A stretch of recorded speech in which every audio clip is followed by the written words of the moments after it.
नमस्कार। आज की ब्रीफिंग हम स्टार्ट करेंगे मिनिस्ट्री ऑफ हेल्थ की तरफ से। So I request my colleague to start please. देश में अब तक 48,534 लोग कोविड-19 से क्योर हो चुके हैं और total 66,330 cases active medical supervision में हैं। पिछले 24 घंटे में देश में 3,334 पेशेंट्स क्योर हुए हैं। इस तरीके से हम देखते हैं तो पाते हैं कि हमारा रिकवरी रेट धीरे धीरे बढ़ता जा रहा है, जो कि बढ़कर अब अप्रॉक्सीमेटली 41% हो चुका है। इसके साथ ही केस फैटेलिटी, केस मोर्टेलिटी में भी इम्प्रूवमेंट नोट किया गया है। जैसे कि 19 मई को जो मोर्टेलिटी रेट देश का 3.13% था, वह अब घटकर 3.02% हो चुका है। हमारा फोकस उन स्टेट्स और डिस्ट्रिक्ट्स पर है जहां पर कि ज़्यादा केसेस रिपोर्ट हुए हैं। हम स्टेट्स के साथ मिलकर वहां पर कंटेनमेंट और क्लिनिकल मैनेजमेंट ऑफ केसेस पर फोकस कर रहे हैं। आज ज़रूरत है कि हम सब मिलकर रिक्वायर्ड प्रिकॉशंस लेते हुए इस इन्फेक्शियस डिजीज़ से अपने आप को और अपने परिवार को बचाएं। धन्यवाद। अब मैं रिक्वेस्ट करता हूँ रिप्रेजेंटेटिव ICMR प्लीज़ अपना।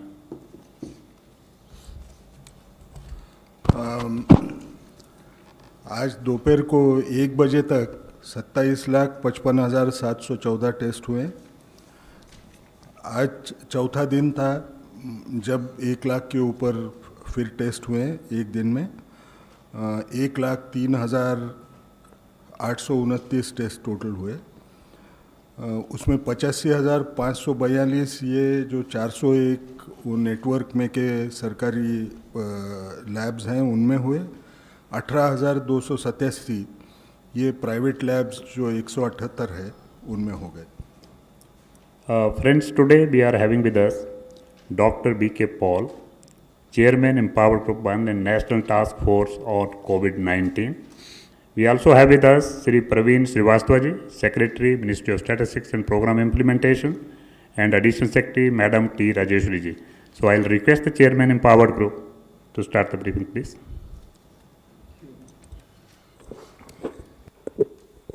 धन्यवाद।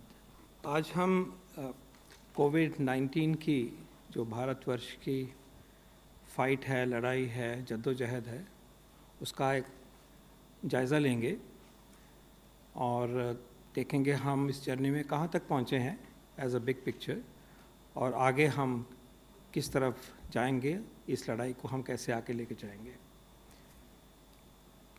आज एक बहुत एक इम्पॉर्टेंट एक लैंडमार्क अचीवमेंट देश ने जो करी है 19 तारीख को, उसके लिए इस मौके को इस्तेमाल करते हुए हम देश को बधाई देंगे, आप सबको बधाई देंगे सरकार की तरफ से कि प्रधानमंत्री जन आरोग्य योजना आयुष्मान भारत के अंतर्गत 19 तारीख को 1 करोड़ इलाज हो गए पूरे। 1 crore treatments, hospitalizations in secondary and tertiary care facilities have been provided to the beneficiaries of Ayushman Bharat Pradhan Mantri Jan Arogya Yojana. 10 million treatments, 10 million admissions have been taken care of. This is a huge achievement.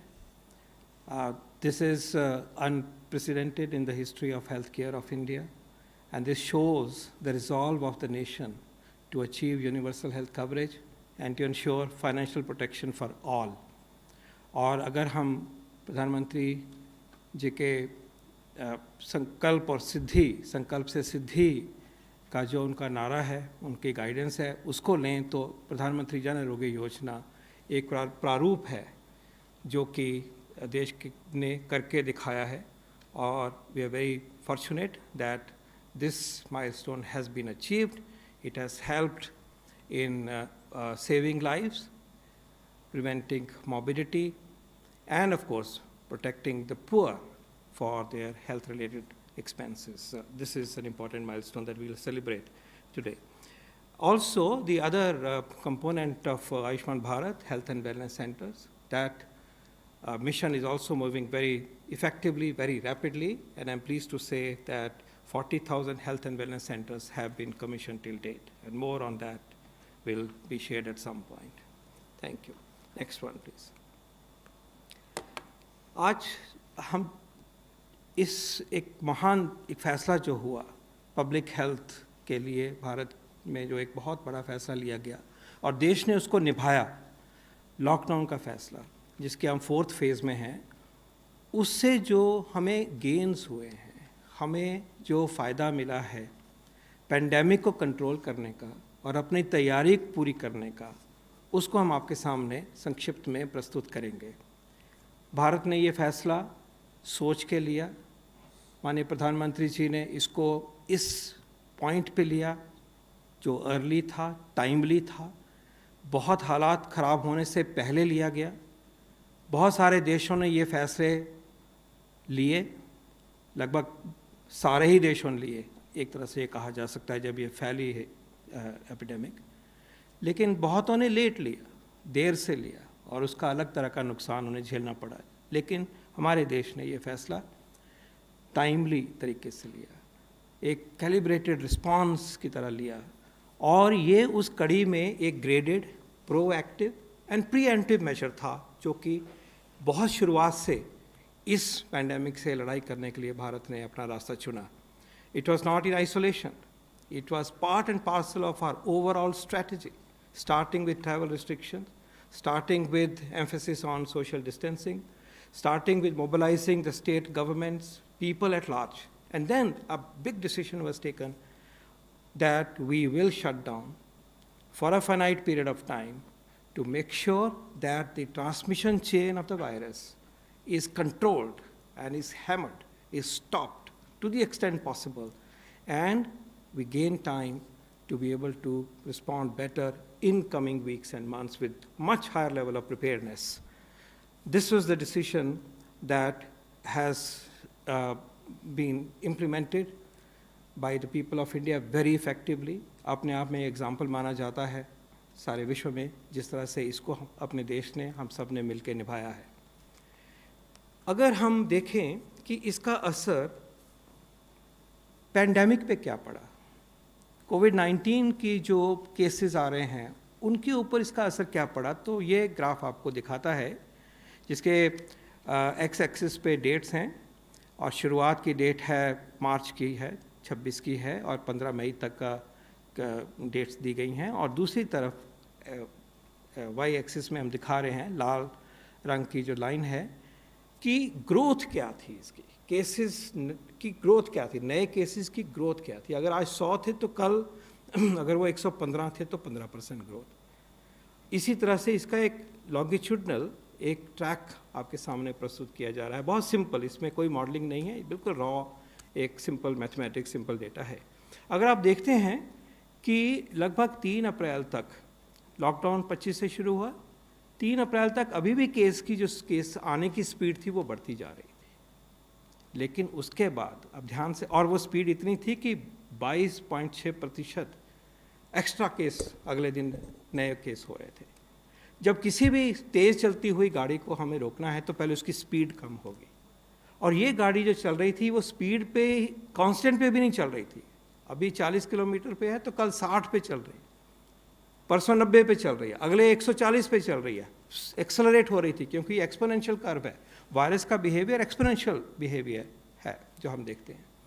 तो उसको speed को कम करने के लिए आप देखिए कि 4 अप्रैल के लगभग के बाद में स्पीड में क्लियर एक डिक्रीज आती है, और आप ये भी देखेंगे कि शुरुआत के 15-20 दिन तक इतनी स्टीप डिक्लाइन दिखाई दिया जा रहा है, उसके बाद ये सेटल हो रही है, सेटल हुई है, और हम 5.5 के लगभग जो ग्रोथ परसेंट है उसके ऊपर आ गए, जो कि मान लीजिए पहले 15 था या 18 था या 22 भी रहा था। तो ये दर्शाता है कि जो वायरस की बढ़ने का जो प्रोग्रेशन था उसको देश ने मिलकर रोका, और this is timed to the lockdown implementation as you can C.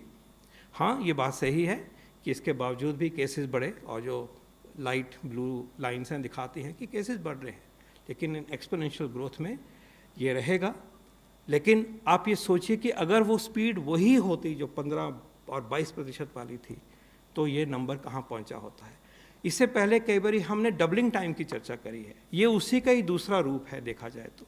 Doubling time जब हमने लॉकडाउन शुरू किया देश में तो 3.4 था, ये हम बार बार यहाँ आपके सामने प्रस्तुत कर चुके हैं, और आज हम हैं 13.3 पे हैं।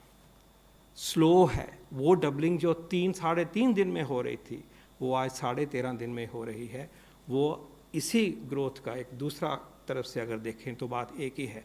तो स्लो किया गया हम सब ने मिलके, देश ने मिलके, इसमें कोई डाउट नहीं है, और इसके क्लियर रिलेशनशिप है। देखिए 12 दिन लगते हैं एक कोई भी मेजर हम लेते हैं इस पैंडमिक में, क्योंकि केसेस पहले इन्फेक्ट होते हैं, फिर बीमारी बढ़ती है, फिर वो फ्री होते हैं, सीरियस होते हैं, या डेथ होती है ओकेजनली, या ठीक होते हैं। तो ये गैप है। तो 25 और 3 अप्रैल का जो गैप है वो इसलिए है कि असर आने में वक्त लगता है, और इसीलिए जो आज हम चर्चा करेंगे हम लॉकडाउन 1.0 और 2.0 का करेंगे, और 2.0 3 मई को ख़त्म हुआ, और हम 15 मई तक दिखाएंगे कि कहाँ तक पहुँचे हैं, क्योंकि वो 2.0 का इफ़ेक्ट वहाँ तक दिखेगा, और अब जो 3.0 चला है उसका इफ़ेक्ट अभी भी चला हुआ है, और 4.0 का इफ़ेक्ट आगे आएगा। तो 15 मई तक का ब्यौरा आपके सामने ला रहे हैं इन quantitative terms today with all humility. आगे अगर इसी को हम सिंपली एक ब्रीफली कहें कि डेथ्स की कितनी स्पीड से बढ़ोतरी हो रही थी, तो वही जो मैथमेटिक्स है उसको आप देखिए कि डेथ्स की स्पीड यहाँ पे थी, और जैसे जैसे लॉकडाउन 5 अप्रैल का इफ़ेक्ट आना शुरू हुआ, गिरना शुरू हुआ, और हम नीचे उसमें जाके सेटल हुए हैं। क्लियरली प्री लॉकडाउन सिचुएशन और पोस्ट लॉकडाउन सिचुएशन में बहुत अंतर है, ये दिखाई दे रहा है। तो सिंपल तरीके से आप देखें तो स्पीड जो वायरस की फैलने की थी उसको अच्छी तरह से रोकने में हम सक्षम हुए हैं, और इसी बात को आगे बढ़ाते हुए प्रवीण श्रीवास्तव जी हमें समझाएंगे कि हम कंट्रोल करने में और केसेस को काबू में लाने में कहाँ तक सक्षम हुए हैं, इसको और सोफिस्टिकेटेड तरीके से मॉडलिंग एक्सरसाइजेस के द्वारा जो हमें समझ आ रही है इस स्टेज पे, जो डेटा अवेलेबल है उसके बेस पे हम आगे बढ़ेंगे। इन्फॉर्मेशन समझ आती है और वायरस के बिहेवियर के बारे में, एपिडेमिक के बारे में, और रिफाइनमेंट आएगा। लेकिन आज जो पिक्चर एक एनालिटिक बेसिस के ऊपर हम आपके सामने लाना चाहेंगे, मैं रिक्वेस्ट करूंगा प्रवीण श्रीवास्तव जी, आप सेक्रेटरी हैं ministry of statistics and programme implementation, आप प्लीज़ हमें आगे बताएं। Thank you doctor Paul. And जैसे डॉक्टर पॉल साहब ने बताया कि इज इट ऑन कि पूरे जनता की, सरकार की कोशिश से जो लॉकडाउन का इम्पैक्ट आया है वो आंकड़ों में आपने देखा है। इसके अलावा हम लोग ने क्या किया कि कुछ एक्सपर्ट्स को, इंडिपेंडेंट एक्सपर्ट्स को भी जो पब्लिकली अवेलेबल डेटा था वो शेयर किया, और सब ने अपना इंडिपेंडेंट मॉडल्स बनाए। तो वो मॉडल्स का ब्यौरा हम देना चाहेंगे, और उसमें क्या क्या उनके एस्टिमेट्स आ रहे हैं उसके हिसाब से हम लोग कंपेयर करेंगे, एंड फिर आपको बताएंगे कि लॉकडाउन का इम्पैक्ट कैसा हुआ उससे। तो शुरू करने से पहले मैं ये बताना चाहूँगा कि मॉडल्स जो बनते हैं वो डेटा बेस्ड होता है, और जो पब्लिकली अवेलेबल डेटा है वही यूज़ किया सब ने। और मॉडल्स कई तरीके होते हैं, स्टोकेस्टिक होते हैं, डिटर्मिनिस्टिक होता है, प्रोबेबिलिस्टिक, रिप्रोडक्टिव, बहुत सारे होते हैं साइंटिफिक मॉडल्स। बट चैलेंज क्या आता है कि in pandemic like COVID-19, there is no parallel available directly. So we are learning as we are going, and the data itself is showing that जो हमारा लॉकडाउन का इम्पैक्ट था उसमें फ़र्क पड़ रहा है। तो जितना कॉम्प्लेक्स मॉडल होता है उतना डेटा ज़्यादा चाहिए होता है, but what ever data is available उसके हिसाब से मॉडल जो लोग ने बनाया वो मैं आपको डिस्कस करना चाहता हूँ। बॉस्टन कंसल्टिंग ग्रुप के बारे में आपने सुना होगा, इन लोग ने भी एस्टिमेट किया है। इनका थोड़ा एडवांस मॉडल है, साइंटिफिक है। It's not that others are not scientific, but इन लोग ने 2 अप्रोच लिए हैं, 2 सिनेरियोज लिए हैं कि रिप्रोडक्शन रेट कैसे चेंज हो रहा है। उसके बेस पे इनके जो आंकड़े आ रहे हैं 36 लाख से 70 लाख के केसेस हो सकते थे अगर लॉकडाउन नहीं होता, और life saved would have been between 1.2 lakhs to 2.1 lakh. Bottom right में आप देख रहे हैं ये जो बॉक्स है वो उसमें आपके आंकड़े दिख रहे हैं। दूसरा फिर हम लोगों ने public health foundation of India को रिक्वेस्ट किया था, इन लोग ने भी एस्टिमेट्स किए हैं। इन लोग ने डेथ पे फोकस किया है, तो डेथ रेट्स के हिसाब से इनके हिसाब से ये जो आ रहा है करीब 78,183 डेथ्स अवॉइड किए हैं। सो इमेजिन हमारा कहाँ आंकड़े आज हैं एक्चुअल में और कितना मॉडल बेस्ड एस्टिमेट से आ रहा है।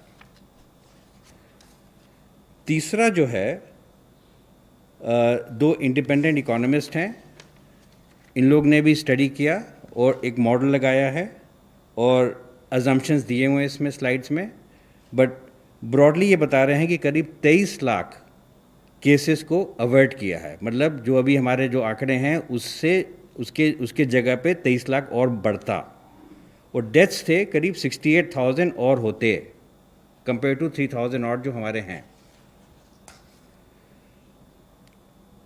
Next, we had approached some independent experts. Some of them were retired scientists from the National Institute for Medical Statistics. इन लोग ने भी estimate किया independently, सबका independent estimates हैं। इनके हिसाब से करीब 15.9 लाख केसेस हम लोग ने अवॉइड किए हैं और डेथ्स करीब 51,000।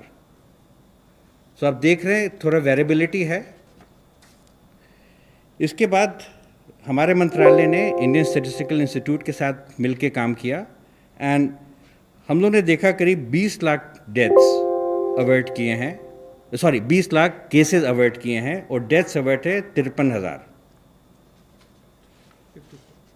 54,000 रफली। तो अगर आप इसका समरी देखें जो आपको इकट्ठा बताएगा, बाय एंड लार्ज कुछ के एस्टिमेट्स लाखों में हैं, पहला वाला और बढ़ के है। सो व्हाट वी फाउंड कि हमने जो सिंपल मॉडल लगाया उसके हिसाब से भी 14 लाख से 29 लाख तक के केसेस हम लोग ने अवॉइड किए हैं और बाकी जितने एस्टिमेट्स हैं उसी रेंज के अंदर आ रहा है। सिमिलरली जो डेथ्स अवॉइड किए हैं, this can vary between 37,000 to 78,000 and all the deaths that have been reported except for the first one is within that reasonable range. तो हम लोग ये कहना चाह रहे हैं कि ये जो estimates हम लोग ने बनाए 95% confidence level पे ये पाया गया कि most of the deaths that could have been averted, the cases that could have been averted are well within a reasonable estimate of different models by independent researchers. So we have full confidence कि जो modeling की गई है it would have shown you कि lockdown अगर नहीं होता तो कितने cases और होते। So this is the confidence that we have that the lockdown with the full cooperation of the public has paid rich dividends. So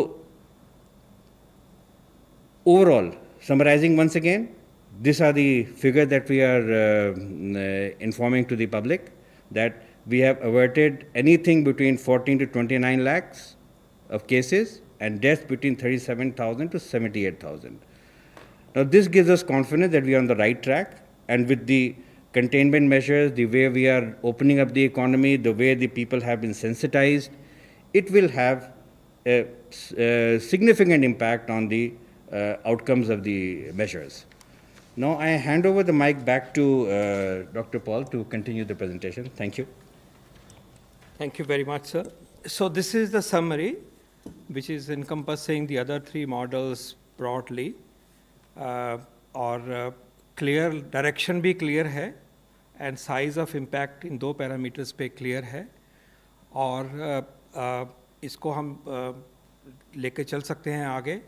और अगर हम देखें इस तरह से, अगर देखें कि लाइफ सेव्ड और पेंडेमिक कंट्रोल में हमने क्या अचीव किया, इसको समराइज करते हुए जान कितने बचे और पेंडेमिक जो चले जा रही है उसको पकड़ में लाने के लिए हमने क्या 3 चीज़ें अचीव करी हैं।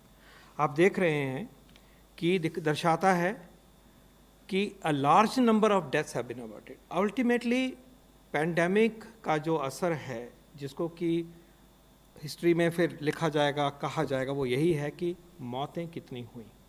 लॉकडाउन की वजह से ये बहुत बड़ा मेजर था, देशव्यापी था, आसान फैसला नहीं था, लेकिन अगर हम देखें कि उसकी वजह से डिज़ीज़ की ट्रांसमिशन जब रुकी तो हम एस्टिमेट कॉन्फिडेंटली कह सकते हैं कि हज़ारों डेथ्स पोटेंशियली हो सकती थी इस पीरियड में, लगभग 2 महीने और थोड़ा सा कम समय में ये हो सकता था, और ये नहीं हुआ। और जो एस्टिमेट आपके सामने एक सिस्टमैटिक तरीके से लाया जा रहा है, all estimates are prone to assumptions, all estimates can be refined with increased information, but it is a picture that you can see coming from multiple models. We can say that 37 to 78,000 deaths would have been averted, हुई नहीं, हो सकती थी इस बीमारी के फैलने से।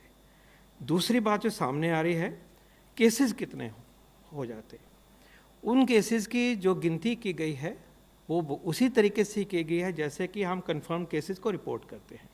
हम ये भी जानते हैं कि इन केसेस के बाहर भी एक एसिम्प्टोमेटिक केसेस और हो सकते हैं, क्योंकि हम एसिम्प्टोमेटिक को टेस्ट नहीं करते, वो नहीं पता। लेकिन जिस तरह से ये गिनती की जाती है और आपके सामने लाया जाता है, वही नंबर हमने अपने मॉडल्स के पास अवेलेबल था, उन्होंने इस्तेमाल किया और MOSPI ने इस्तेमाल किया।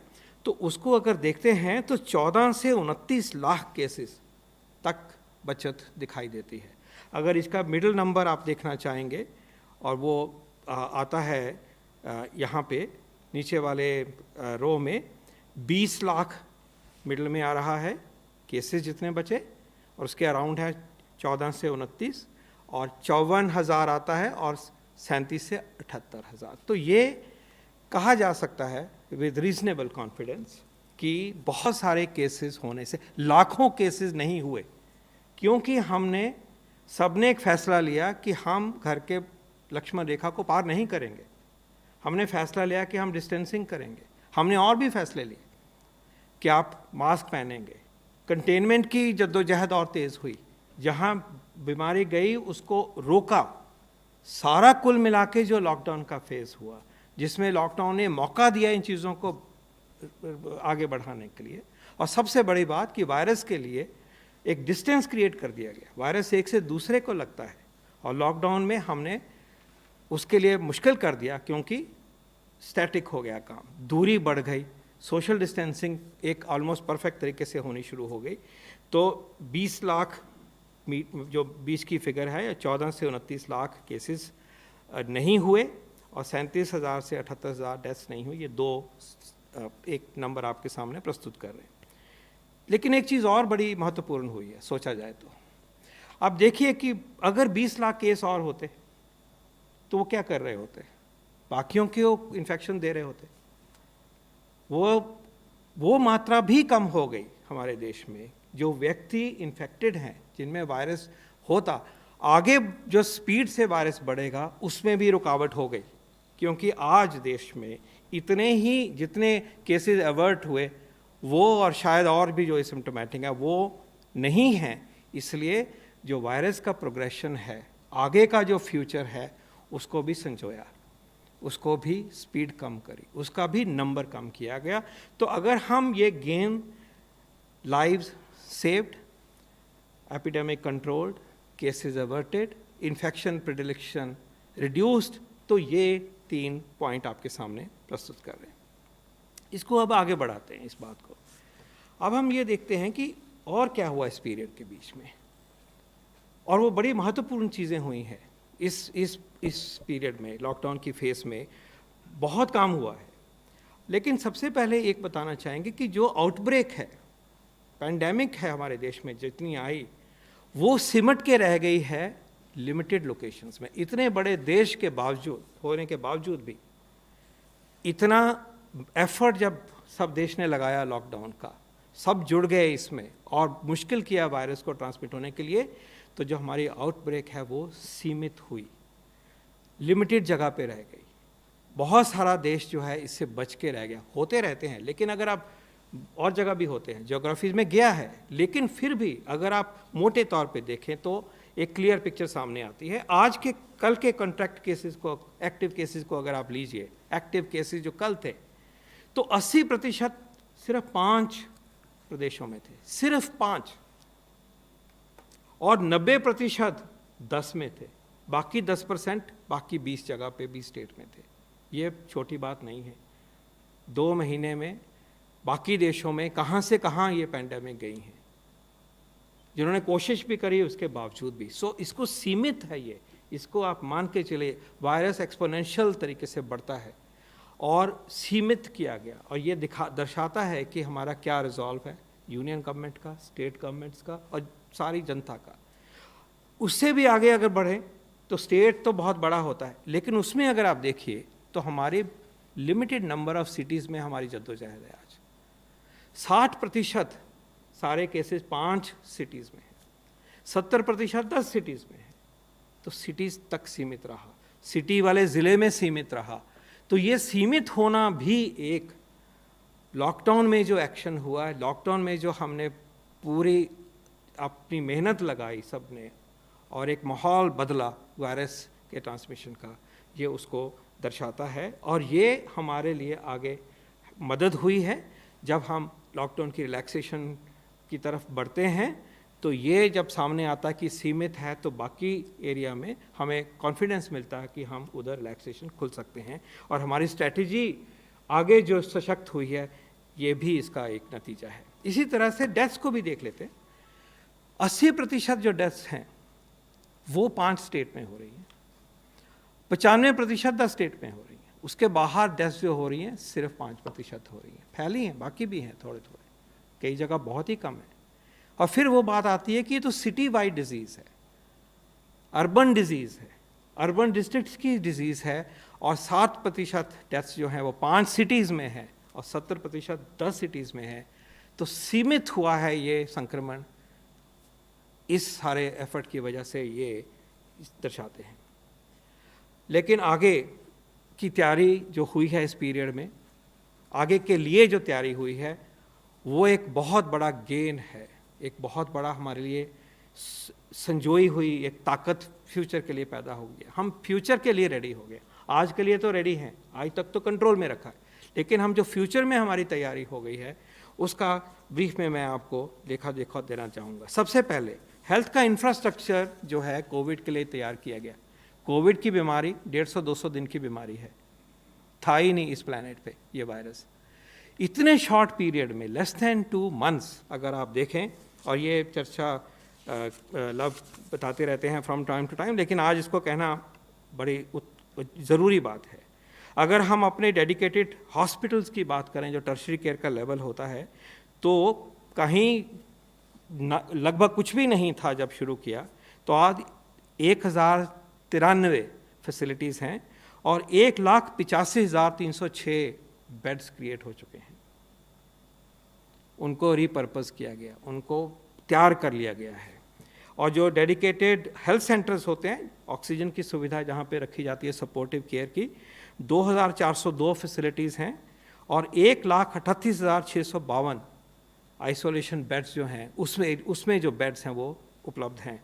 तो लगभग कोविड के लिए अस्पतालों में 3,24,000 के करीब बेड्स की व्यवस्था आज स्टेट गवर्नमेंट्स ने, डिस्ट्रिक्ट एडमिनिस्ट्रेशन ने और नेशनल गवर्नमेंट ने करके तैयार करके रखी है। हमने इस्तेमाल नहीं किया उसको, कहीं कहीं ही इस्तेमाल हुई है, लेकिन तैयारी जो है देशव्यापी तैयारी है ये। और इसके अलावा जो हमारे सिंपल कोविड केयर सेंटर्स होते हैं, जहाँ की सिर्फ ऑब्जर्वेशन के लिए रखा जाता है, वॉच किया जाता है माइल्ड केस को, या जो कि जिनकी रिपोर्ट आनी है उनको, उनके लिए लगभग 6.5 लाख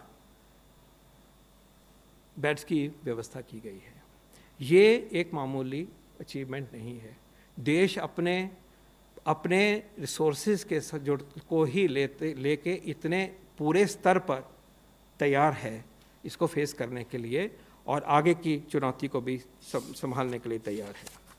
इसी तरह से अगला हम कहें कि ट्रेनिंग, ह्यूमन रिसोर्सेज की बात है, सबको जोड़ा गया है। मेडिकल फ्रेटर्निटी को जोड़ा गया है, आयुष फ्रेटर्निटी को जोड़ा गया है, नर्सिंग प्रोफेशनल्स को जोड़ा गया है, वॉलंटियर्स को लिया गया है। इतनी बड़ी वर्कफोर्स बनाई गई है, जो थी उसको तैयार किया गया है। अगर मैं एग्जांपल लूँ कि ट्रेनिंग्स कितनी हुई हैं, तो मैं बताना चाहूँगा कि स्टेट की जो ट्रेनिंग्स हैं लगभग 56 lakh trainings have been done, 56 lakh. और अगर वेबिनार्स देखें जो कि हमारे सेंटर्स ऑफ एक्सीलेंस ने बनाए हैं, आईसीएमआर ने बनाए हैं, पीजीआई ने बनाए हैं, सरकार मिनिस्ट्री ऑफ हेल्थ ने बनाए हैं, तो उसमें 24 लाख व्यूअर्स कल तक थे जिन्होंने उनको सुना, और ये काम रोज़ हज़ारों में बढ़ रहा है। एक आई गॉट प्लेटफॉर्म है डिपार्टमेंट ऑफ पर्सनल का, वहाँ पे 8.66 लाख यूनिक यूज़र्स हैं जिन्होंने रजिस्टर किया, और 11 लाख कोर्सेज़ को उन्होंने कंप्लीट किया है लोगों ने। तो ये ह्यूमन रिसोर्सेज की बात हो रही है कि कैसे ये तैयारी संभव हुई है। क्रिटिकल केयर की ट्रेनिंग की बात करें या कि पीपीई को पहनने की बात करें, हेल्थ वर्कर्स को, सिक्योरिटी के स्टाफ को तैयारी करने की बात करें, तो ये तैयारी संभव हुई है। ये नहीं थी, अगर ये डिल्यूज की तरह इन्फेक्शन आती तो ये तो हमारे पास तैयारी नहीं थी। ये संभव हो पाई है क्योंकि हमने एक बड़ा फैसला लिया। टेस्टिंग कैपेसिटी की बात आप रोज़ आईसीएमआर आपको अपडेट करते हैं, जैसे आपको कहा गया 1 लाख से ज़्यादा टेस्ट हो रहे हैं हर दिन, और जैसे आज अपडेट किया गया है 22 लाख के लगभग टेस्ट हुए हैं। तो ये अपने आप में एक नमूना है। 522 लेबॉरेटरीज क्रिएट हुई हैं पिछले 8-10 हफ्तों में, अगर आप ये लेके चलें। इसी तरह से सप्लाईज़ की बात होती है, उसका भी आज ब्यौरा एक बारी देना चाहिए। पीपीईज़ की बात करें तो लगभग 30 लाख पीपीईज़ जो हैं वो स्टेट्स को दे जा चुकी हैं। 109 डोमेस्टिक मैन्युफैक्चरर्स आ गए हैं जो कोई भी नहीं थे ही नहीं, दूसरे व्यवसाय में थे, और उन्होंने 109 डोमेस्टिक हमारे देश के मैन्युफैक्चरर्स हैं, और उनकी कैपेसिटी मुझे बताया गया है कि 3 लाख पर डे अब हो गई है। बाहर से भी मंगाए जा रहे हैं और इसकी कमी भी पूरी की जा रही है। इसी तरह से N95 जो स्टेट्स के पास 43 लाख N95 मास्क दिए जा चुके हैं, इसी तरह से वेंटिलेटर्स की कमी को भी पूरा करा जा रहा है बड़ी तेज़ी के साथ। और ये भी सीखा हमने कि वेंटिलेटर की नीड जो है वो कोविड के पेशेंट में उतनी ज़्यादा नहीं पड़ती जितनी कि हम शुरू में सोच रहे थे। उसकी चर्चा भी कभी करेंगे। तो सप्लाईज़ बढ़ी, इक्विपमेंट बढ़ा, ऑक्सीजन अवेलेबिलिटी पहुंची है हर छोटी जगह पे भी। इसी तरह से एक बहुत इम्पॉर्टेंट काम हुआ जो कि साथ साथ करना पड़ा, क्योंकि ये एक वायरस ऐसा है जो पहले तो था नहीं, इसकी गाइडलाइन तो बनी ही नहीं थी। ये कोई टीबी जैसी बीमारी या डायरियल डिजीज़ नहीं है बच्चों की गाइडलाइन बनी हो। तो जैसे जैसे ज़रूरत पड़ी बहुत तेज़ी के साथ ट्रीटमेंट गाइडलाइंस की चाहे बात हो, चाहे सर्वेलेंस गाइडलाइन की बात हो, टेस्टिंग गाइडलाइन की बात हो, पेशेंट केयर की बात हो, नर्सिंग केयर की बात हो, प्रोटेक्शन की बात हो, एनवायरनमेंट में कैसे लुक आफ्टर, ये सारी गाइडलाइन तेज़ी के साथ मिलजुल के साइंटिफिक तरीके से बनाई गई, उनको तैयार किया गया, उनके ऊपर कंसेंसस बनी और उनको अडॉप्ट किया गया, प्रैक्टिस किया गया, सर्कुलेट किया गया और ज़मीनी स्तर तक उनको पहुंचाया गया। ये बहुत इंपॉर्टेंट बात है। हमने अपने तरीके से किया, हमने बनी बनाई बोरो करके किसी के लेके कट पेस्ट नहीं किया। इसी तरह से रिसर्च एंड डेवलपमेंट की रिस्पांस आपको मालूम है, ये चर्चा हो चुकी है यहाँ पे। अपने जो डायग्नोस्टिक किट बनने शुरू हो गए हैं, 4, 5, 6, 7 कंपनीज ने बनाने शुरू कर दिए हैं, और हमारी जो इंडिजिनस कैपेसिटी है अगले 6-8 हफ्ते के अंतर्गत 5 लाख डेली किट्स की संभव होने वाली है। इस स्पीड से ये इंडिजिनस है, जो कभी था ही नहीं, वो हो गया। वायरस को कल्चर किया आईसीएमआर ने, उसी वायरस को लेके अब वैक्सीन बनाने की तरफ बढ़ गए हैं। कम से कम 5 कंपनीज हैं और कम से कम 4, 5, 6 हमारे साइंटिस्ट हैं जो कि नेशनल लेबॉरेटरीज़ में आज जूझ रहे हैं और 24/7 मेहनत कर रहे हैं कि हम वैक्सीन की लड़ाई में सबसे आगे रहें, अग्रसर हों और करके दिखाएं। ड्रग ट्रायल्स हुए हैं, सॉलिडारिटी ट्रायल WHO का है, वो चालू हो गया है। फ्लेविपिरावीर एक दवाई है, ओरल है दवाई, उसका ट्रायल हो गया है। एक फाइटोफार्मास्यूटिकल है, इंडिजिनस है, देश में बना, उसका ट्रायल शुरू हो गया। ऐसे और भी ट्रायल चालू होंगे। सीरो एपिडेमियोलॉजी का काम आईसीएमआर ने बहुत ज़ोरों से उठाया है, लगभग 60-70 ज़िलों में। उसका रिपोर्ट आएगी तो हमें समझ और भी आएगी इस बीमारी के बारे में, इस वायरस के बारे में, और हम आगे बढ़ पाएंगे। ये एस्टिमेट्स के बारे में भी रिफ़ाइन करेंगे और इसकी स्ट्रैटेजी आगे क्या होने में, उसमें बहुत बहुत मदद हमें मिलेगी। इसी तरह से टेक्नोलॉजी के स्तर पे भी वेंटिलेटर बने हैं देश में और टेक्नोलॉजीज़ बनी हैं। एक वेरी मैसिव रिस्पांस, और इसमें हमारी स्ट्रेंथ है क्योंकि हमारे पास इंडस्ट्री है, हमारे पास रिसर्च ऑर्गेनाइजेशंस हैं, हमारे पास IITs हैं, हमारे पास नाइपर्स हैं। तो ये एक जो रिस्पांस माउंट हुई है वो देश के लिए ही नहीं है, ये सारे विश्व के लिए है। और ये तैयारी भी इसी 2 महीने में हुई है जिस कालखंड के बारे में आज हम आपस में चर्चा कर रहे हैं। एक बड़ी interesting tele and digital push हुआ है। आरोग्य सेतु एक हमारा कवच है, हमें मदद करेगा अपने आप को बचाने की, हमारी कम्युनिटी को बचाने की, डिजीज़ को सर्वेल करने की और काबू में लाने की। ये एक अतुल्य शस्त्र है हमारे पास, और मुझे खुशी है बताने में कि 10 करोड़ से भी ऊपर व्यक्ति जो हैं इसमें आज जुड़ गए हैं। एक अच्छा चीज़ हुई है और टाइमली हो गया कि टेलीमेडिसिन की मूवमेंट हमारे देश में एकदम से तेज़ी से बढ़नी शुरू हो गई है। टेलीमेडिसिन की guideline board of governors of medical council of India ने दी, वो पहले से ही तैयार हो रही थी। बिल्कुल लगभग पहले दूसरे दिन ही लॉकडाउन के उनको लागू किया गया है। उससे एक फ्रेमवर्क मिलता है, लीगल एथिकल फ्रेमवर्क मिलता है, जिसमें कि हम टेलीमेडिसिन सेफली पेशेंट और डॉक्टर के बीच में हो सकती है। और ये इतनी तेज़ी से आगे बढ़ी है, एक तरह से रेवोल्यूशन हो रही है। और इसमें ई संजीवनी का प्लेटफॉर्म बना है। ये अपने आप में ही अच्छी चीज़ है और इतना टाइमली इसका यूज़ हुआ है, ये भी अपने आप में एक इम्पॉर्टेंट लैंडमार्क मैं कहूँगा। इसी तरह से आगे ब्रीफली समाप्त करने की तरफ बढ़ रहा हूँ। एक इंटरेस्टिंग चीज़ ये भी है और बहुत यूज़फुल चीज़ है, हमारे हेल्थ केयर वर्कर और हमारे फ्रंट लाइन वर्कर्स को इस पीरियड में, जबकि बीमारी इतनी नहीं फैली हुई, काम करने से एक्सपीरियंस मिला, कॉन्फिडेंस हुआ, उनके SOPs बने, और आगे जब ये चीज़ें लंबी देर तक जाएंगी, सीवियर भी हो सकती हैं, तो फेस करने के लिए कॉन्फिडेंस मिला है। हमने क्लिनिकल ट्रीटमेंट को सीखा कि ऐसे पेशेंट्स को कैसे मैनेज करते हैं। हमें समझ आई जैसे कि ऑक्सीजन ट्रीटमेंट बहुत ज़रूरी है, जल्दी करेंगे तो मोर्टेलिटी लो है, और देश ने लो मोर्टेलिटी को दिखाया करके, उसके ऊपर मैं भी 1 मिनट में आ रहा हूँ।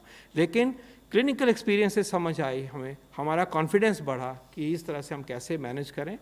टेलीमेडिसिन के द्वारा ये एक्सपीरियंसेस को एक दूसरे के साथ शेयर किया जा रहा है, रीजनल लेवल पे, लोकल लेवल पे, इंटरनेशनल इंस्टीट्यूशनल लेवल से, और ये कॉन्फिडेंस आता है कि हम ऐसे पेशेंट्स को मैनेज कर सकते हैं। और एक बहुत बड़ी बात जो देश दिखाता है, मोर्टेलिटी जो हुई भी है वो रेट इतना लो है कंपेयर टू अदर कंट्रीज़ कि हम बचे हैं बहुत हद तक। और ये जैसे 2.13 कोविड डेथ्स पर मिलियन है देश में, चाइना में 3.34 थी, और यूके में 519, हम क्या हैं 2.13। इसको संजोना है हमने, और इस पीरियड ने हमें इसको इतने लो लेवल पे रखने में हमें पूरी सहायता मिली और संभव हो पाया है।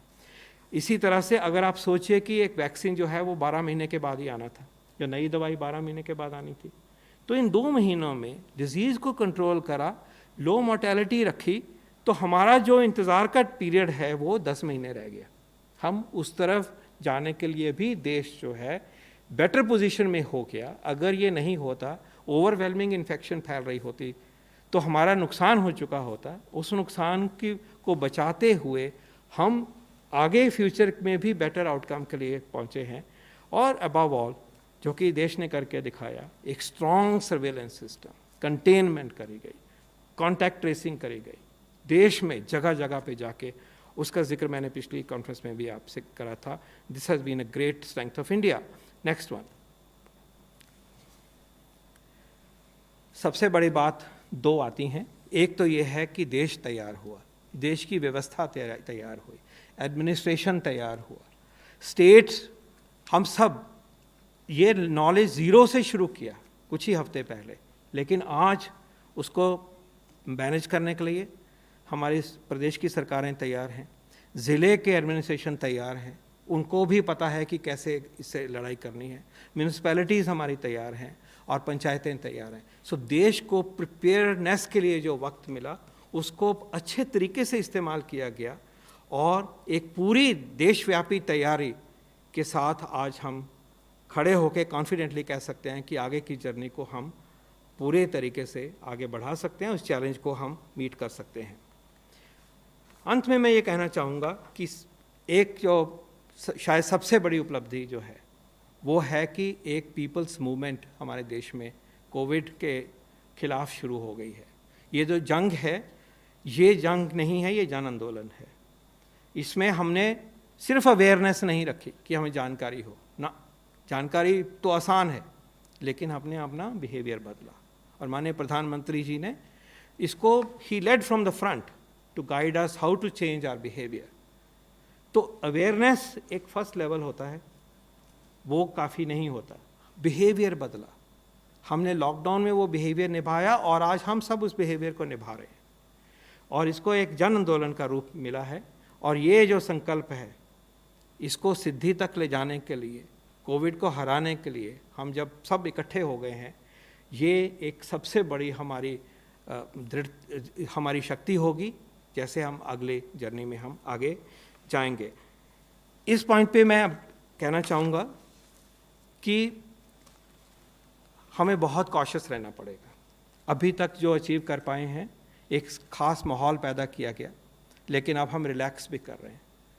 रिलैक्स करेंगे, वायरस को चांस एक से दूसरे की तरफ बढ़ने के लिए मिलेगा। वायरस बढ़ता है मैथमेटिकल तरीके से, लेकिन उसकी मर्ज़ी हम नहीं मानेंगे। देश उसकी मर्ज़ी से नहीं चलेगा, हम उसके लिए रेजिस्टेंस पैदा करेंगे। अगर हम उदाहरण लें तो प्लेन चला होता तो हेडविंड क्रिएट करेंगे कि ये वायरस नहीं आगे जाने देंगे। और वो क्या हेडविंड है? वो हेडविंड है कि हम किस तरह से वो प्रैक्टिसेस करेंगे जो कि वायरस को मुश्किल करता है एक से दूसरे तक जाने के लिए। अल्टीमेटली तो दवाई होगी, वैक्सीन होगा, वो कवच हमारे पास नहीं है। लेकिन हम वायरस को आगे जो उसकी पुश है, उसको उल्टी तरफ रोकने के लिए जो हम अपने सोशल डिस्टेंसिंग के स्टेप लेंगे, उसमें हम कोई भी ढील नहीं दे सकते। ये वायरस अभी घूम रहा है, हम अभी एक्सपोज नहीं हुए हैं, हमारे पास हर्ड इम्यूनिटी नहीं है, इसलिए हमें चौकन्ने रहना है, हमें और तैयारी करनी है। और इस वायरस के बारे में हम बहुत कुछ चीज़ें अभी जानते भी नहीं, इसलिए अनसर्टनिटी भी बढ़ जाती है। तो फिर वहीं पे बात आती है कि हमें मास्क लगाना है, हमें 2 गज की दूरी रखनी है, हमने अपने हाथ की हाइजीन रखनी है। 3 चीज़ें, हमें अपने जो बुज़ुर्ग हैं और बीमारी वाले हमारे परिवार के मेंबर हैं, उनको बचा के रखना है, उनकी ज़्यादा देखभाल करनी है, उनकी डिज़ीज़ का कंट्रोल भी बेटर करना है। सिर्फ प्रोटेक्शन ही, कोविड ही नहीं सोचना है, उनकी किडनी की प्रॉब्लम है, उसका ट्रीटमेंट कंट्रोल में है, डायबिटीज़ का कि नहीं, बहुत ज़रूरी बनता है। और क्योंकि हमारे पास आज वैक्सीन का या दवाई, नई वाली दवाइयों का कोई कवच नहीं है, तो जो आयुष की गाइडेंस मिली है, हमें एडवाइजरी मिली है, जो चीज़ें उसमें कही गई हैं अपने को बचाने के लिए, चाहे च्यवनप्राश है, चाहे हल्दी का सेवन है, चाहे काढ़ा का सेवन है, उन चीज़ों को हम अपनाएं, अपना न्यूट्रिशन ठीक रखें, एक्सरसाइज करें, ताकि हमारी इम्यूनिटी स्ट्रॉन्गर हो, हमारे परिवार की, हमारी कम्युनिटी की, हमारी इम्यूनिटी बेटर हो। ये एक इम्पॉर्टेंट मुद्दा है। इसके अलावा 2 चीज़ें और ज़रूरी हैं, वो हैं कि जब भी बीमारी है तो जल्दी से उसको नोटिस में लाइए डॉक्टर साहब के। ज़रूरत होगी टेस्ट होगा, उसकी पद्धति बनी हुई है, क्योंकि जल्दी डिटेक्ट होगा तो ये बीमारी माइल्ड है, देर करेंगे तो ये बीमारी जो है भयानक रूप ले सकती है। तो हमें एक मुहिम चलानी है कि care seeking has to be early, care seeking has to be appropriate, we should not hide, we should not attach stigma to this. तो क्या होगा, ये बीमारी है, फेस करेंगे, ऑलमोस्ट सभी बचेंगे, हमारा मोर्टेलिटी रेट इतना लो है, डरने से, छुपाने से नहीं ठीक होगा। और दूसरे को स्टिग्मेटाइज करना तो अनएथिकल है, इमोरल है, वो हम अपने समाज से उस चीज़ को हटाएंगे, तभी हमारी लड़ाई पूरी हो पाएगी। Early care seeking is there for important. और लास्टली, आरोग्य सेतु के साथ जुड़िए। तो ये 7 पॉइंट हैं: मास्क, 2 गज की दूरी, hand hygiene, self protection with Ayush and good nutrition, care of the elderly, early care seeking and Aarogya Setu. मैं चाहूँगा कि इन चीज़ों को हम अपनाएं। आगे की जर्नी अभी आसान नहीं है और हमें ये ख्याल रखना है कि ये लॉन्ग हॉल होगा, हफ्तों और महीनों की बात नहीं है, उससे लंबी बात भी हो सकती है। हमारा गोल जो होगा अब वो होगा कि हमारे देश में बीमारी ना फैले और मिनिमम पॉसिबल डेथ्स हों। हमें डेथ्स को बचाना है, हमें clinical care, timely clinical care पहुंचानी है। हमें ये ख्याल रखना है कि लोकल लेवल पे, सिटी लेवल पे जो हमारा नंबर ऑफ़ केसेस है, वो जो हमारी कैपेसिटी है बेड्स की, उससे बहुत नीचे रहे, उसको हम तोड़ नहीं सकते। इसलिए city level action, municipality level action, block level, ज़िला level action is the way forward. और जैसे मैंने आपको दिखाया कि स्टेट के अंदर भी सिटीज़ में ही लोकलाइज्ड है फॉर्चुनेटली, तो वहाँ जो एक्शन है, ऑर्केस्ट्रेशन है, तालमेल है, कोऑर्डिनेशन है, वो जिताएगा हमें कोरोना की इस वॉर में। और देश इसमें बदला है और देश ने अपना बिहेवियर चेंज किया है। हम संकल्प से सिद्धि की तरफ बढ़ेंगे और कोरोना हारेगा और देश जीतेगा। धन्यवाद। धन्यवाद सर। आई थिंक आपने बहुत अच्छी तरह से क्लियर कर दिया, कोई सवाल होना नहीं चाहिए, लेकिन अगर किसी का फिर भी सवाल है तो हाँ जी बोलिए। 54।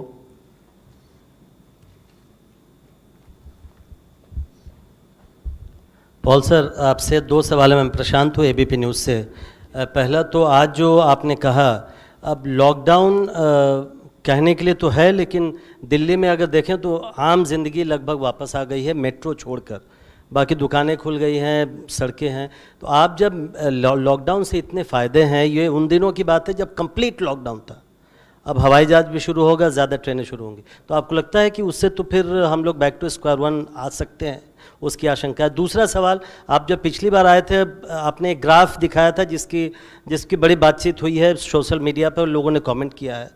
उसमें आपने कहा था कि 15 मई तक ऑलमोस्ट ज़ीरो ग्रोथ रेट हो जाएगा, तो उसमें कहाँ गलती हो गई या क्या चूक हो गई? जो आपने पहले सवाल पूछा है, ये सबके मन में ये सवाल है। लॉकडाउन एक स्पेशल एफर्ट था, है भी, रिलैक्स किया जा रहा है, लेकिन उसी का हिस्सा है। अभी हम पूरी नॉर्मल लाइफ की तरफ नहीं आए हैं और ये इस तरह की पैंडेमिक में किसी स्टेज पे लाजमी ही हो जाता है। लगभग हर देश ने ये किया और जिन्होंने नहीं किया वो सफ़र भी किए, कुछ स्पेशल परिस्थितियों में वो बच गए। तो ये लाजमी हो जाता है जब हम बिना दवाई और वैक्सीन के युद्ध करते हैं, तो सिर्फ इन्हीं मीन्स के साथ हम लड़ाई करते हैं। लॉकडाउन ने ये फ़ायदे दिखाए, ये आपके सामने प्रस्तुत किया हमने in a very honest balanced way. ये भी बात सही है कि लॉकडाउन तो इन अनलिमिटेड टाइम तक तो नहीं चल सकता और ज़िंदगी वापस आनी चाहिए, लाइवलीहुड्स की भी बात है और कॉस्ट भी पड़ रही है। तो जब हमने इस पीरियड में जो गेन किया है डिज़ीज़ कंट्रोल को, उसको हमने संजो के रखते हुए अगली ज़िंदगी को चलाना है। ये आप बैलेंस क्रिएट करना पड़ेगा, क्योंकि lockdown can not go on for ever, it is meant for a purpose and it achieved the purpose to a very large extent, as you saw. Now it is very important that we continue in a manner and exhibit our behavior in a manner which is creating headwinds for the virus, creating difficult for the virus to move. We have the best practices, उनको रहे हम, और ऐसे बाहर के देशों ने भी दिखाया कि उनके बड़ी बड़ी ज्योग्राफी, सैकड़ों किलोमीटर्स और उससे भी ज़्यादा प्रदेश जो हैं उनके वो ग्रीन रहे, वहाँ केसेस नहीं आए। तो ये संभव है कि एज ह्यूमैनिटी, एज सोसाइटी ये कहा जा सकता है कि ज़िंदगी नॉर्मल भी लीड करें और वायरस के लिए इतना मुश्किल भी करें, और हम सीख भी गए हैं कि कौन सी चीज़ें हमें बचाती हैं। तो ये तालमेल जो होना है, ये वे फॉरवर्ड है। इस रिस्क को समझना है, लाइटली नहीं लेना है, लेकिन वायरस है वहाँ पे और उसने जो अपने उसकी जो फितरत है वो दिखाएंगे। हम इस बैलेंस में रहेंगे और चौकन्ने रहेंगे कि अगर कहीं पे फिर आता है किसी से ज़्यादा तो कंट्रोल करेंगे, हम फिर इसको रिस्पॉन्ड करेंगे।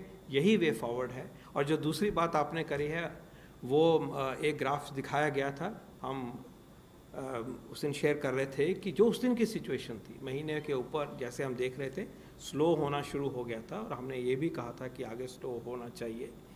लेकिन जो ग्राफ में जो वो लाइन थी वो एक मैथमेटिकल ट्रेंड लाइन है, और जब हम ऐसे मैथमेटिकल डेटा दिखाते हैं तो हमारी ड्यूटी होती है कि उसके जो बेसिस है वो दिखाया जाए। एक ये कस्टमरी है, साइंटिफिकली अप्रोप्रिएट प्रिंसिपल है कि ट्रेंड लाइन को दिखाते हैं। लेकिन आप उस ट्रांसक्रिप्ट को चेक करिए, ना किसी ग्राफ पे से ज़ीरो वर्ड है, ना मैंने कहा कभी उस दिन किसी भी स्टेज पे कि ज़ीरो होगा बाय अ पर्टिकुलर डेट।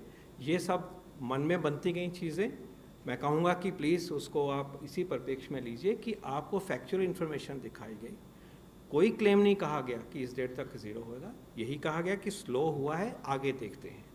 और ये क्लेम बिल्कुल नहीं था, और मैं चाहूँगा कि प्लीज़ इसको आप करेक्शन होनी चाहिए, और जो गलत फहमी हुई है उसके लिए I feel sorry and I apologise, but वो नहीं था, कन्वे करने का बिल्कुल मतलब नहीं था। और मैं भी चाहूँगा कि आप भी प्लीज़ इस तरह की चीज़ों को सुन भी लीजिए कि ट्रांसक्रिप्ट पे ऐसे था कि नहीं था। But I am grateful that आपने इतने ध्यान से उस दिन चर्चा सुनी, और आज भी आपने हमें मौका दिया।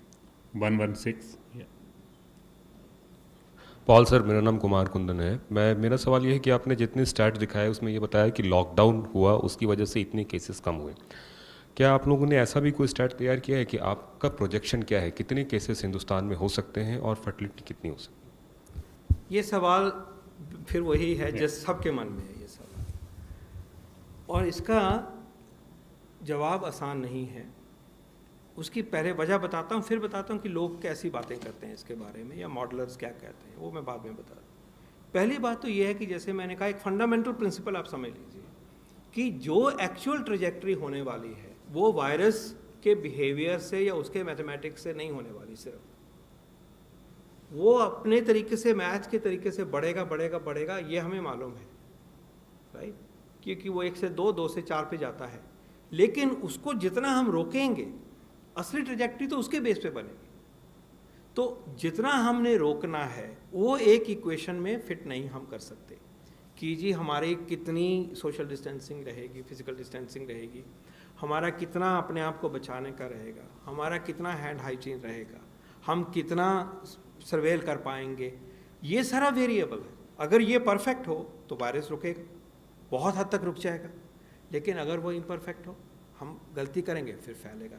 तो कहने का मतलब यह है कि the real trajectory is dependent not only on the mathematics with which the virus progresses, but also the behavior of the community and the society and people at large, and it is a mix of both. This equation of how we will respond cannot be put into an equation. We can make some guesses. इसलिए इसको truly एक trajectory दिखाना संभव नहीं। लेकिन अगर हम epidemiologist की published literature को देखेंगे और उनके estimates को देखेंगे, तो वो बहुत high number भी कहते हैं। जैसे एक एस्टिमेट है, वो कहता है कि ये लॉकडाउन के इम्पैक्ट को कहता है कि 1.72 करोड़ केसेस की बचत हुई है, जो हमने नंबर नहीं दिखाया क्योंकि ये किसी सोर्स से ऐसे आया है, हमने इसके मॉडलिंग नहीं देखी। कहने का मतलब ये है कि बहुत बड़े नंबर भी दर्शाए जाते हैं, उनको आप अपनी तरह से मेजर करिए। ये एस्टिमेट हमने नहीं किया है, और यही कहेंगे कि हम ये नंबर मिनिमम रखेंगे। हम वायरस को आगे बढ़ने का मौका नहीं देंगे, बहुत उसके लिए मुश्किल करेंगे, और जहाँ जहाँ ये आएगा उसको पूरी जान लगा के उसको लिमिट करेंगे, और उसको हम कंट्रोल में लाएंगे, और इफ़ेक्टिवली कंट्रोल में लाएंगे, और मोर्टेलिटी को बचाएंगे। हमारे हेल्थ वर्कर्स की मोटिवेशन और फ्रंटलाइन वर्कर्स की मोटिवेशन को साथ में लेते हुए कंट्रोल करेंगे उसको maximum possible extent. Last question, Neelu Ranjan, Dainik Jagran. Doctor साहब, आपने बिल्कुल लॉकडाउन के जो बताई कि उपलब्धियां रही हैं कि बहुत सीमित क्षेत्रों में सिमट के रह गया है कोरोना, लेकिन अगर हम पिछले कुछ दिनों में देखें तो जहाँ जहाँ पे ये सीमित है, जहाँ पे 80% और 90% केसेस हैं, वहाँ से लाखों की संख्या में लोग निकल के पूरे देश में फैल रहे हैं, और जहाँ जहाँ जा रहे हैं वहाँ नए नए केस आ रहे हैं, वो नई नई चीज़ें आ रही हैं। तो वो जो एक जो नई जो चैलेंज आ रही है, इसको कैसे, मतलब इस पर तो कभी किसी ने सोचा ही नहीं था कि ऐसा भी हो सकता है, कैसे निपटेंगे इससे?